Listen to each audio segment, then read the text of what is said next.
Ever have I seen such a spendthrift man? He swung a sledgehammer at a wall worth 2 billion. Even friends who waste money know that even if you have a gold mine at home, it's only suitable to smash at noon. But the man didn't care. After smashing the wall, he wasn't satisfied and smashed the floor too. He cleared the dust from the electrical box, opened the machine cover, connected the cables, and installed the ion accelerator pipeline. He asked his assistant to bring shields from each team to use as stepping stones for the pipeline. Then placed a Mitsubishi lens inside, adjusted its position, and after completing a series of procedures, inserted the key to turn on the ion accelerator. As a beam of light traveled through the pipeline, when the energy reached its peak, he quickly rotated the lens. Everything the beam touched was cut in half. When the beam hit the reactor, the triangular container inside absorbed all the energy. Boney quickly turned off the accelerator. A new cosmic element was born. He did all this not because he was so amazing, but because he was saving his own life. Ever since Tony announced he was Iron Man, he became an idol to countless people. Who wouldn't want their own suit of armor? The military was no exception. They shamelessly asked Tony to hand over the armor technology. Then, the clever Tony hacked into the live screens, showing scenes of armor replicas from various regions, including Hanmo technology. Without exception, they all failed. Tony took this opportunity to tell everyone that his technology would be 20 years ahead of them and stated that he alone could protect everyone. Facing the speechless hearing members, he didn't care about his image and cursed at Tony, but Tony ignored them, put on his sunglasses, and left coolly. From then on, Tony changed his usual low-key style, publicly demonstrating the process of dismantling the armor. He wanted to tell everyone in this way that he was a symbol of peace and also a provocation to those legal companies. Even if you put the parts in front of them, they are still helpless. But without his glamorous exterior, he has already become a part of the wilderness. Although the arc reactor gives him endless energy, it also brings him endless toxins. The main energy of the reactor in his chest is 100%. With frequent armor use, the white element in his body increased. To ease the toxin's erosion, he drank bitter gourd-flavored green leaf extract daily. Tony knew toxins would eventually take over, so he decided to shed all burdens, even handing the CEO role to Pepper. But as he enjoyed the moment, a man with an electric whip appeared, with a reactor like Tony's on his chest. The man tore his shirt, revealing an Iron Man-style reactor. A 10,000-volt current disintegrated his clothes. Clearly, he learned from Master Ma. He lashed at a race car, splitting it in half. Tony's car soon approached, and with a backhand, the man split it.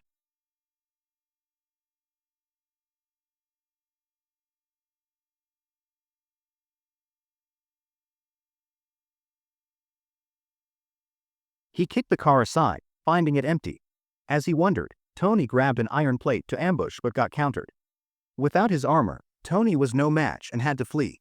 Trying to get up and run, he was whipped away. As the man closed in, Tony noticed the broken fuel tank and got an idea. He watched the man through the mirror. The man swung the electric whip, maxing the power, as the whip came down, Tony jumped aside, and the car exploded. But the fire didn't harm the man. As the man approached again, Happy drove up. Just when they thought the crisis was over, the man lifted his head, and the car door was split. Happy was knocked back, and the car hit again, causing the airbag to deploy and knock him out. Fortunately, Pepper threw the armor to Tony just in time. Now, the most exciting moment was about to begin.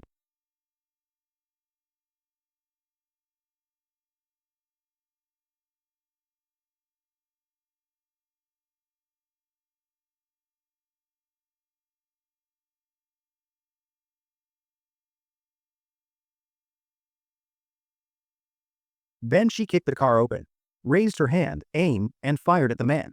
Unexpectedly, the man's whip skills were surprisingly good. He easily deflected her attack and used a lightning whip to entangle Tony. Tony wasn't fazed at all. She grabbed the lightning whip with one hand, wrapped the electric rope around herself, and moved forward step by step. When Tony got close, she directly flipped him over her shoulder and pulled out the reactor from his chest, finally subduing him. Looking at the reactor in his hand, Tony was incredulous. He had just finished boasting when someone came up and slapped him in the face. As the police took the man away, he kept mocking Tony. Tony found the man to understand what he was up to. Why did he attack him?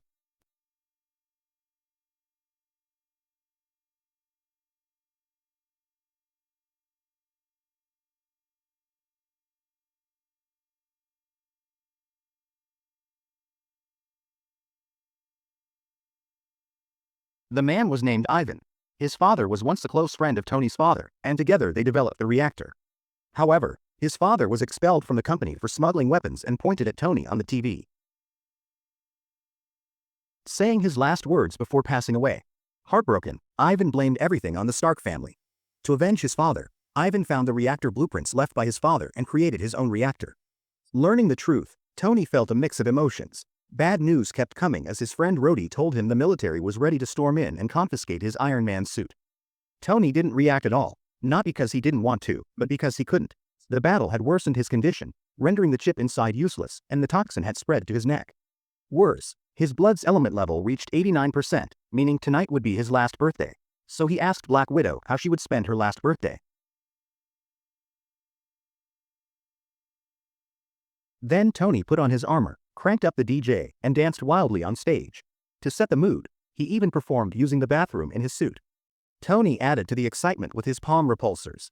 Seeing Tony getting out of control, Rhodey went to the basement, put on the Mark II, and tried to stop Tony's antics. But Tony wasn't planning to stop. Rhodey didn't indulge him and walked away, only to get hit on the head by a metal tray. Seeing Rhodey persistent, Tony grabbed a nearby dumbbell and swung it at him, knocking Rhodey off his feet. The two fought from downstairs to upstairs. Though it looked like a brawl, it was more like a demolition. Punch after punch, the audience outside watched with interest. Tony realized he went too far and immediately ordered everyone to leave the villa. Just as Tony let his guard down, Rhodey punched him into the furnace. Enraged, Tony raised his hand, and Rhodey did the same, aiming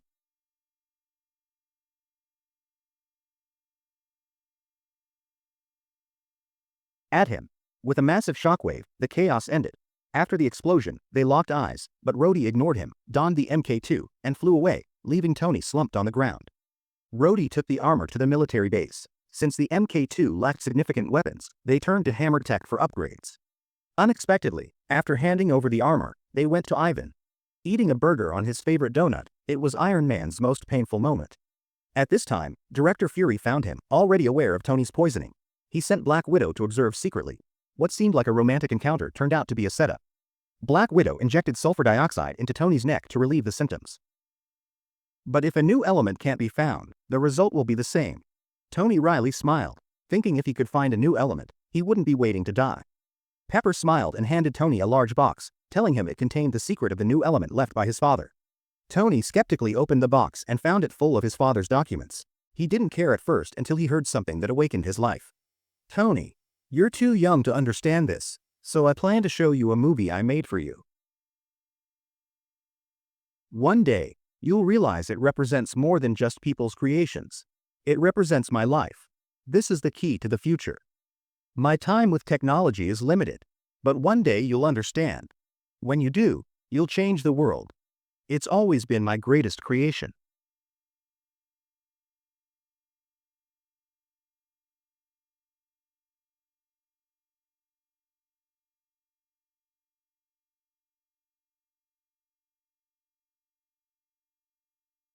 After listening, Tony instantly understood.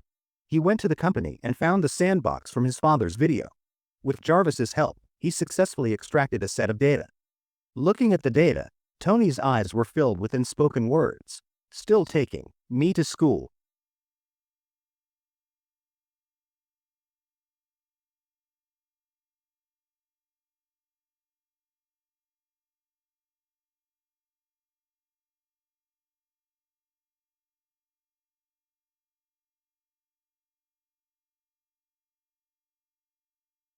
He took control of all the armors and told Tony that in 40 minutes, this place would be leveled. To stop Ethan, Tony put on an untested reactor. The effect was surprisingly good, and the toxin dissipated quickly. Meanwhile, Hammer strutted at the expo, claiming his tech would surpass and replace Iron Man, waving his hand. The armors on stage slowly rose, proudly introducing the modified Mark II for the Army, Navy, and Air Force. As the finale, just as he was giving a passionate speech, Tony appeared. Mark VI descended from the sky.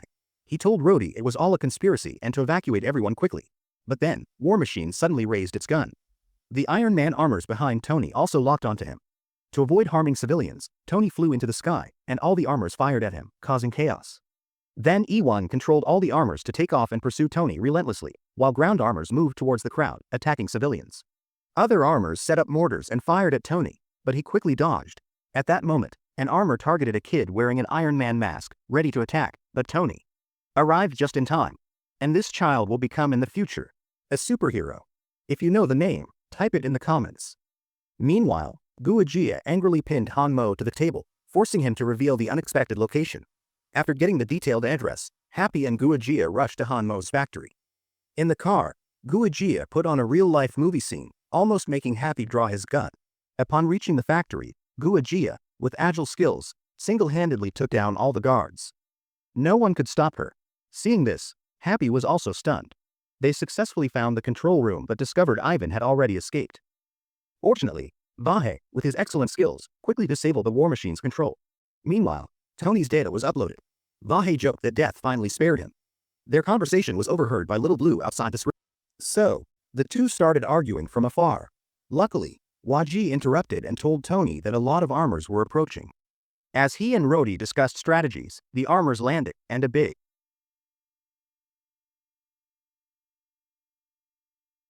battle was about to start. With more armors coming, Tony told Rhodey to duck, blocking the enemy. They were cut off by Blue Demon. Just when they thought it was over, Ivan came down in armor with an upgraded lightning.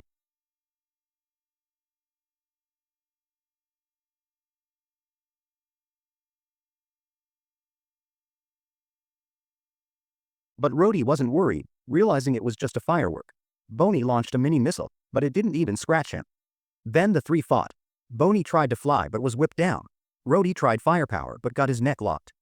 Facing the enhanced surprise, they were no match and got trapped by the whip. They remembered the villa scene and put their hands together.